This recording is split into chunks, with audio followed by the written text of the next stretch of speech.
Hey Artnerds! In our last tutorial I showed you how to pencil and ink a cover illustration such as this one. Today we are taking those techniques and putting them into practice on a comic page. So I have here another page from my bonus Naomi chapter from my comic 7-Inch Kara, which you guys can read for free at 7inchkara.com and 7inchkara.tumblr.com. So what we're going to start by doing is we're going to start by penciling, and as discussed in the prior tutorial, this is an opportunity to really tighten things up. So I have here just a very inexpensive Pentel Icy mechanical pencil with HB lead in it. You want a harder lead because it's going to be easier for you to ink over it. I have a couple of erasers for when I make mistakes, and then I have my ink pen, but we're not even going to be touching my ink pen today because what I normally do when I'm doing comic pages, especially comic pages that have a lot on them, is I will pencil and then the next day I'll ink those, and I just have an ongoing rotation where I ink in the morning and then I pencil in the evenings. So I hope you guys will enjoy. I'm going to be doing the majority of this in time lapse. If you guys have any questions, let me know in the comments below, and I hope you guys will check out some of my other comic related series both here on this channel and over at natosoup.blogspot.com. So make sure you keep an eye on the description and on the cards for more information on making comics.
So I've just finished penciling this page.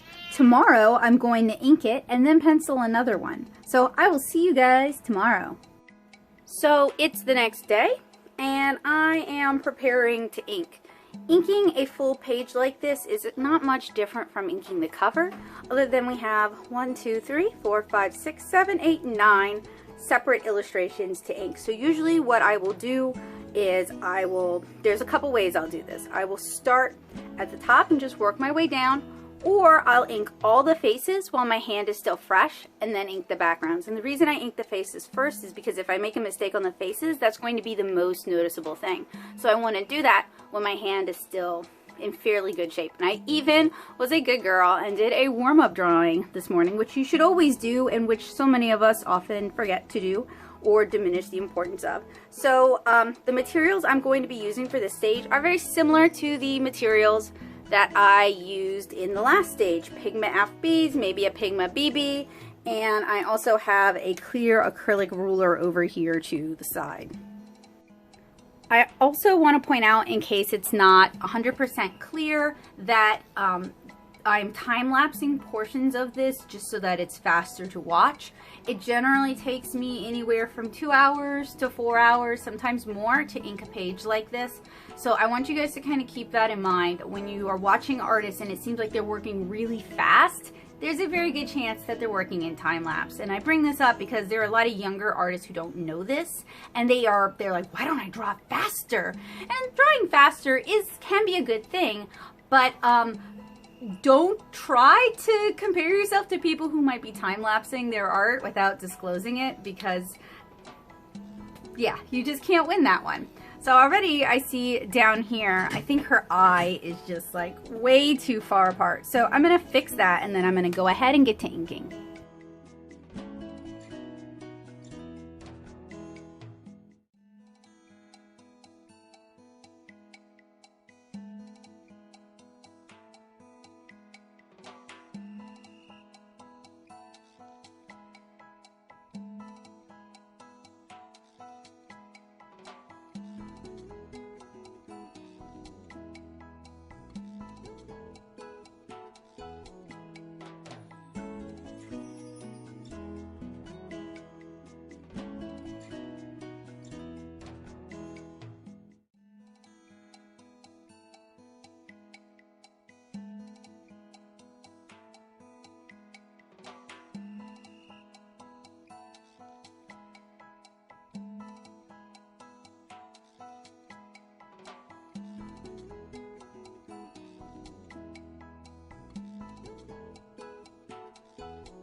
So that about wraps it up.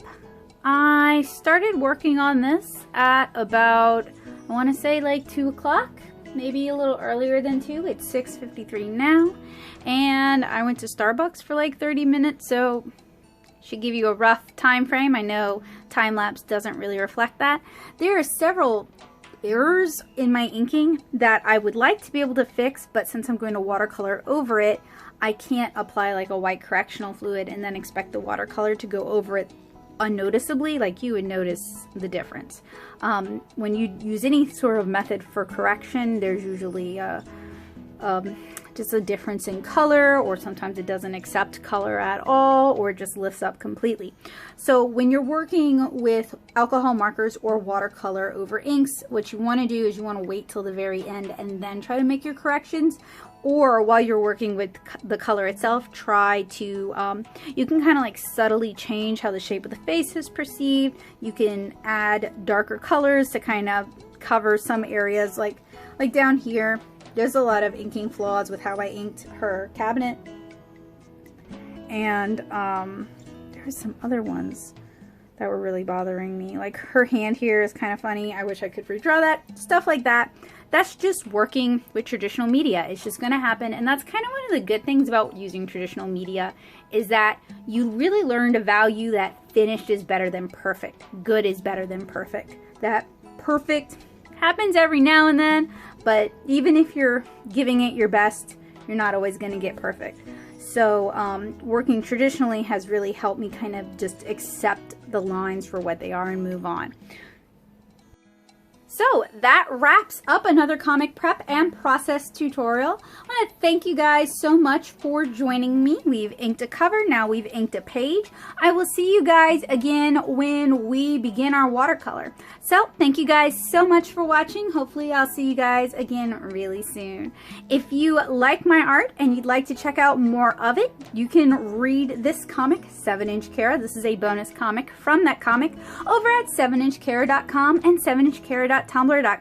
If you're looking to learn more about making your own comics and zines, I've got loads of great tutorials here on this channel and over at natosoup.blogspot.com. If you want to make sure you never miss another comic tutorial, comic update, make sure you hit subscribe and click that bell notification so YouTube lets you know when I update.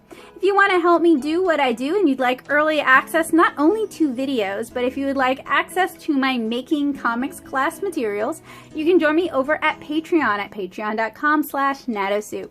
So thank you guys so much for watching. I hope this was helpful, useful, and inspiring for you guys, and I hope to see you guys again really soon. Oh, actually, now that I'm looking at it, there is one more thing I'd like to cover in this tutorial. So in our border tutorial, we actually left some gaps in our borders to accommodate for where the pencils are gonna go, since there's a panel break there. So this is actually pretty simple. We line it up. I'm not gonna tighten it up down here, but I'm gonna have it connect to her hand, and I believe let's say this was inked with an 8. We'll find out in a second.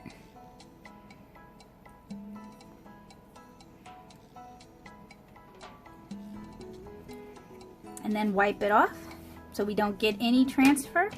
You can have it connect to the hand if you want to. You need to do the bottom one as well. Line it up again.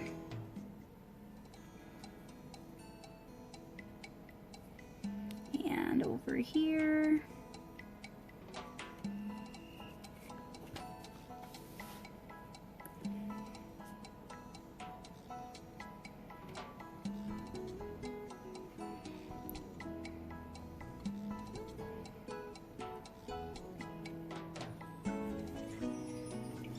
Think that's the only panel break on this page.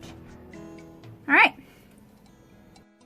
So that about wraps it up. I hope to see you guys again really soon. Bye, guys.